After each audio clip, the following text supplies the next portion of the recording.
Saya Hendra Pratama, selaku perwakilan dari kelompok 2 dari kelas 5B mata kuliah Mesin Konversi Energi 1, yang dimana mata kuliah ini diampu oleh Bapak Haji Yusuf Sumarjo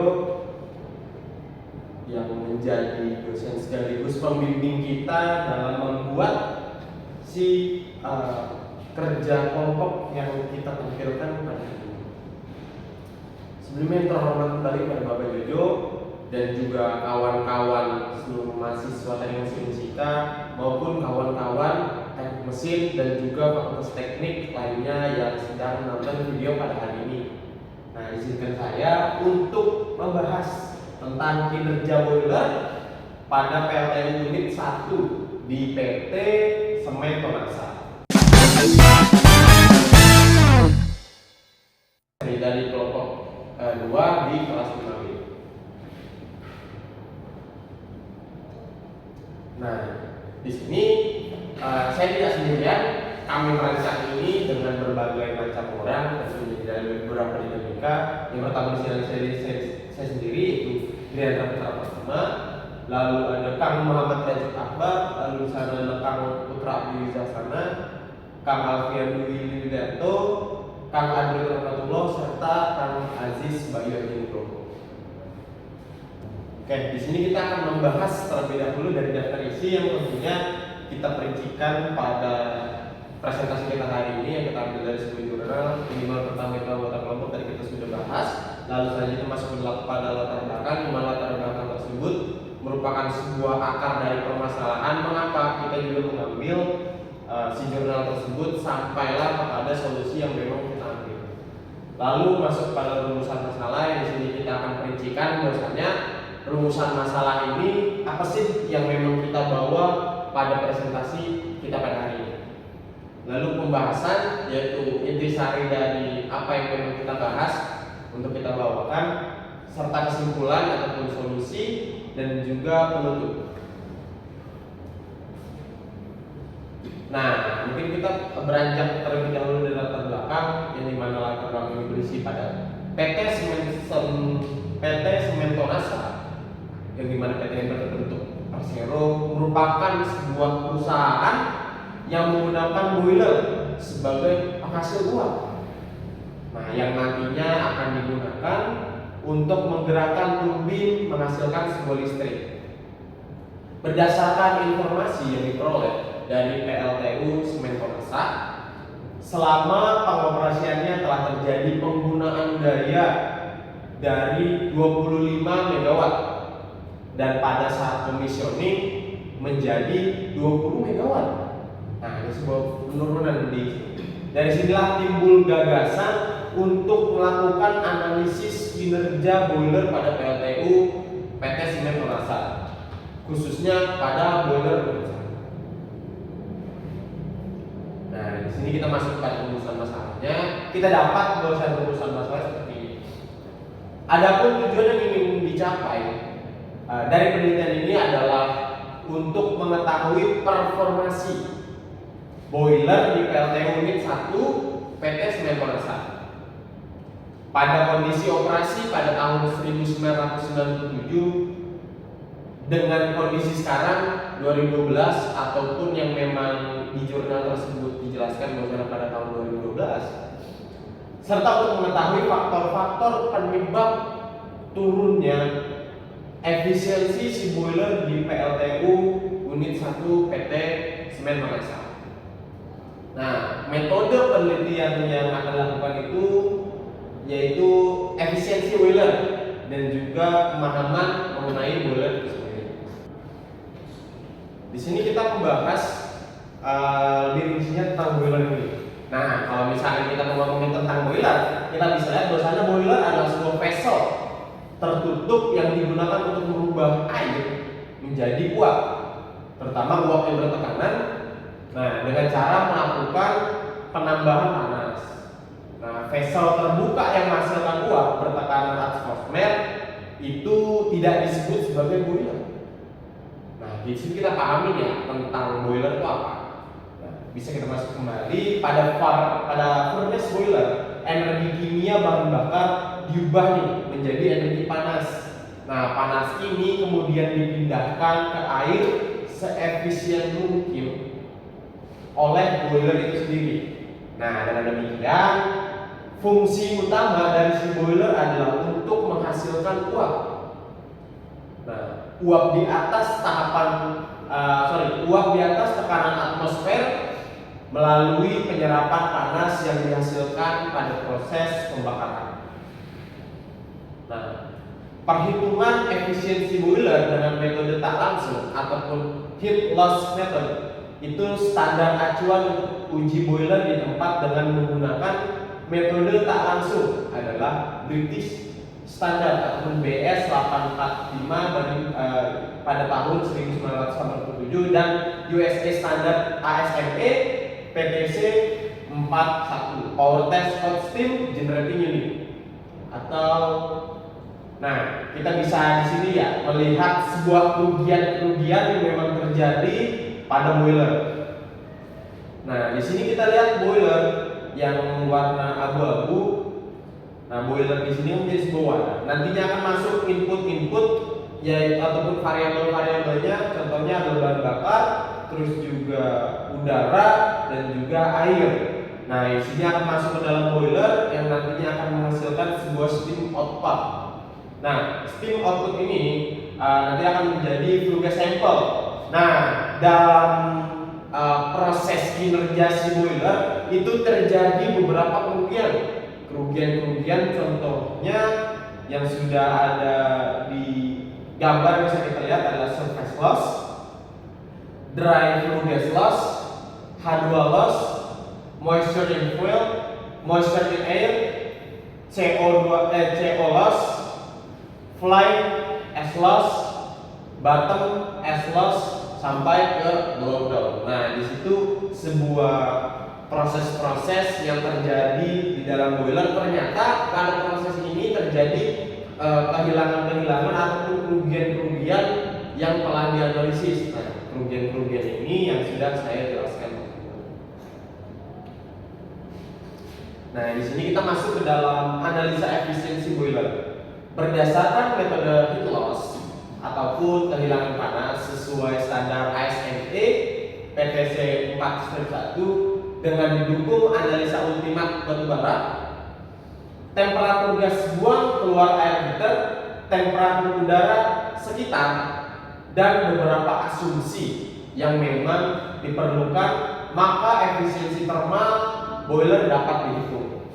Nah, di sini kita bisa lihat pada poin pertama yaitu kondisi operasi tahun 1997 pada beban 25 MW. Nah, kita bisa lihat sini bahwasannya nilai dari efisiensi boiler itu diperoleh dari data nameplate pada boiler unit 1. Nilai efisiensi boiler sebesar 91%. Nah, beberapa selang waktu kemudian, tepatnya pada kondisi operasi tahun 2004 pada beban 20,5 MW ataupun sebelum overhaul. Data yang dianalisa adalah data boiler sebelum overhaul tertanggal 17 Maret tahun 2004. Data-data yang diperoleh sebagai berikut. Nah, pada tahun 2004 bisa kita lihat bahwasannya di dalam analisa efisiensi boiler terdapat beberapa analisis.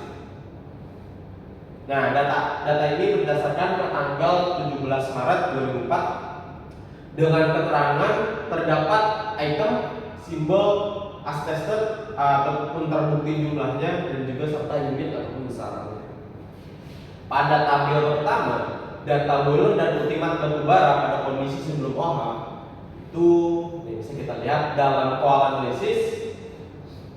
Pada itemnya ada karbon yang dimana berjumlah 59,1%, lalu hidrogen ataupun H yang berjumlah 4,7%, lalu oksigen ataupun O yang dimana berjumlah 10,3%, lalu nitrogen ataupun M yang berjumlah 1%, lalu sulfur yang berjumlah 0,65%, lalu moisture atau kelembapan itu pada 11,74%, lalu S content ataupun abu pada 14,2%. Nah, kita di sini juga bisa melihat pada calorific value-nya di situ kurang lebih 55,97,1 kekal per kilogram. Lalu ke unburned carbon in fly ash ataupun pada abu yang melayar itu kurang lebih 3,4%. Lalu unburned in bottom ash itu sekitar 5,28%. Lalu pada poin ketiga di situ air inlet boiler, kita bisa lihat misalnya air boiler inlet temperatur itu 36,3 derajat Celcius. Lalu pada flue gas outlet boiler pada poin ketiga pada air heater outlet temperatur itu pada 156,157 derajat Celcius. Nah, di sini pada poin ketiga di analisa efisiensi boiler kita bisa lihat bahwasanya kondisi operasi tahun 2004 pada beban 15 watt. Kalau misalkan sebelumnya itu pada beban 20,5 megawatt, lalu sekarang kita beranjak pada beban 15 megawatt ataupun sesudah overhaul. Nah, data yang diambil adalah data boiler sesudah overhaul tertanggal 13 April tahun 2004. Data-data yang diperoleh itu kurang lebih sebagai itu. Bisa kita lihat data boiler dan ultimat batubara pada kondisi sesudah OH. Nah, di pertama itu pada itemnya itu pola analisis kurang lebih sama seperti tadi, yaitu pada karbon, hidrogen, oksigen, ya dengan beberapa ya contohnya karbon 59,1%, lalu hidrogen itu pada 4,5%, oksigen itu 10,1%, nitrogen 1%, dan ke bawahnya. Jadi bisa kawan-kawan lihat bahwasanya ini data yang didapat. Nah, di sini adalah ada sebuah diagram yang kawan-kawan bisa lihat perbandingannya persentase kehilangan panas pada kondisi sudah OH pada tahun 2004 ataupun di angka 15 megawatt sesudah overhaul. Sini kita bisa lihat di angka persentasenya dan juga kerugian panasnya. Nah, pada analisa efisiensi boiler di poin keempat, di sini selang beberapa tahun dari tahun 2004 sampai tahun 2012, di situ pada beban 15 megawatt ataupun beban yang sama sesudah overhaul di tahun 2004. Data yang kami ambil adalah data boiler kondisi operasi sekarang ataupun pada tahun 2012 pada hari ini. Yang dimana beban itu lokal pada pada tanggal 23 April tahun 2012, yang dimana data-data yang diperoleh ini kurang lebih seperti itu. Untuk data-datanya kurang lebih sama dengan hasil yang tentunya berbeda, lalu dengan diagram persentase kehilangan panas pada kondisi operasi tahun 2012 di angka 15 megawatt. Nah, di sini kita masuk ke dalam analisa efisiensi boiler, yang dimana adanya penurunan efisiensi boiler disebabkan oleh faktor kehilangan panas, yang mana faktor kehilangan panas tersebut terbesar disebabkan oleh gas buang kering. Nah, ini menjadi faktor pertama, gas buang kering dan kehilangan panas karena terdapatnya kadar air pada proses pembakaran hidrogen. Nah, jadi pada analisis yang memang dilakukan oleh jurnal tersebut adalah beberapa faktor-faktor yang memang mempengaruhi dari kinerja si boiler tersebut, yang sampai-sampai mengakibatkan sebuah penurunan yang dimana tentunya dibutuhkan sebuah solusi dalam penurunan tersebut agar kinerja si boiler tersebut menjadi lebih efisien dan juga efektif. Sini bisa kalian lihat. Di sini ada grafik persentase kehilangan panas pada kondisi operasi tahun 2004 dengan kondisi operasi sekarang tahun 2012, yaitu di sini kita bisa lihat sebuah perbandingan dalam kehilangan panas dalam bentuk persentase. Di sini ada yang memang indikatornya itu sebelum overhaul, sesudah overhaul, dan juga kondisi sekarang. Dan kita bisa lihat berbeda kurang lebihnya itu berbeda. Berarti ada beberapa faktor-faktor yang tentunya mempengaruhi dalam kinerja si boiler tersebut. Nah, faktor-faktor kehilangan panas di atas sangat berpengaruh nih terhadap efisiensi boiler, di mana setelah melakukan analisa perhitungan efisiensi boiler, maka kondisi pada operasi tahun 1997 dengan kondisi operasi sekarang pada tahun 2012 terjadi selisih penurunan efisiensi sebesar 5,84%.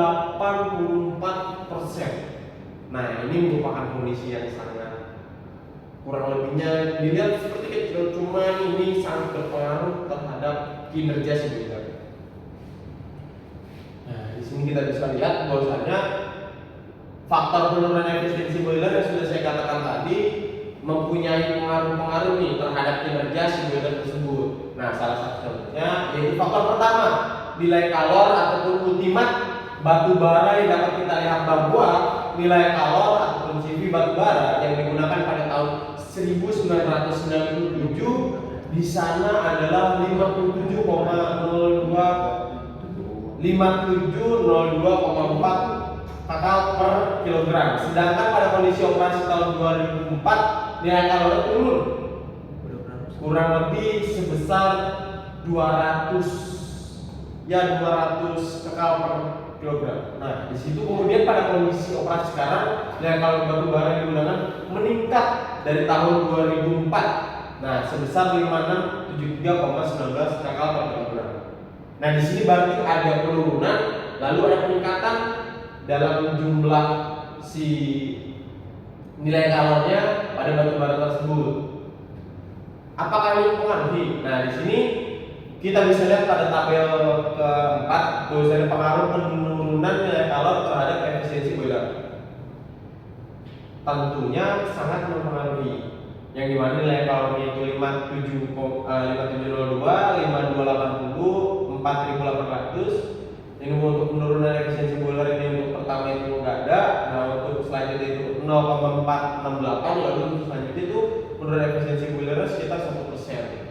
Nah, sini berarti kan ada sebuah selisih ataupun sebuah permasalahan lah penurunan tersebut yang akhirnya mengakibatkan pada kinerja si boiler. Nah, di sini kita bisa lihat ada faktor penurunan efisiensi boiler. Nah, di sini kita masuk ke faktor kedua. Faktor kedua pada kualitas batu bara ini jelas-jelas kualitas batu bara itu sangat penting dalam kinerja si boiler itu sendiri. Di mana kita bisa lihat bahwa persentase kehilangan itu terjadi karena adanya kadar air di dalam proses pembakaran hidrogen. Jadi unsur moisture ataupun kelembapan dan unsur kandungan si hidrogen pada batu bara merupakan faktor yang penting nih terhadap kinerja dari boiler, karena semakin tinggi unsur si moisture pada batu bara, maka berakibatkan kalori yang timbul akibat pembakaran bahan bakar boiler semakin akan diserap oleh kandungan air pada batu bara, sehingga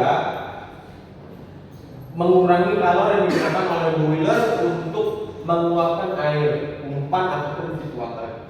Nah, berikut adalah tabel pengaruh moisture atau kelembapan di mana batu bara terhadap efisiensi boiler pada PLTU PT Semen Tonosa. Di sini kita bisa lihat pengaruh moisture atau kelembapan pada batu bara terhadap efisiensi boiler. Di 7,5, 9,5, 11,5, 13,5 sampai 15,5. Di situ mempunyai pengaruhnya nih terhadap efisiensi boiler yang tentunya akan membuat kinerja si boiler ini semakin berkurang. Nah, pada faktor penurunan efisiensi boiler bisa kita lihat bahwasanya faktor yang ketiga adalah menyebabkan tingginya persentase kehilangan panas karena gas buang kering. Nah, salah satunya karena temperatur gas buang yang cukup tinggi, di mana semakin tinggi nilai temperatur si gas buang berarti semakin tinggi pula panasnya yang keluar dari boiler. Nah, dengan kata lain akan mengurangi si efisiensi boilernya. Nah, kita bisa lihat pada tanggal 6 yaitu pengaruh kenaikan temperatur gas buang terhadap efisiensi boiler.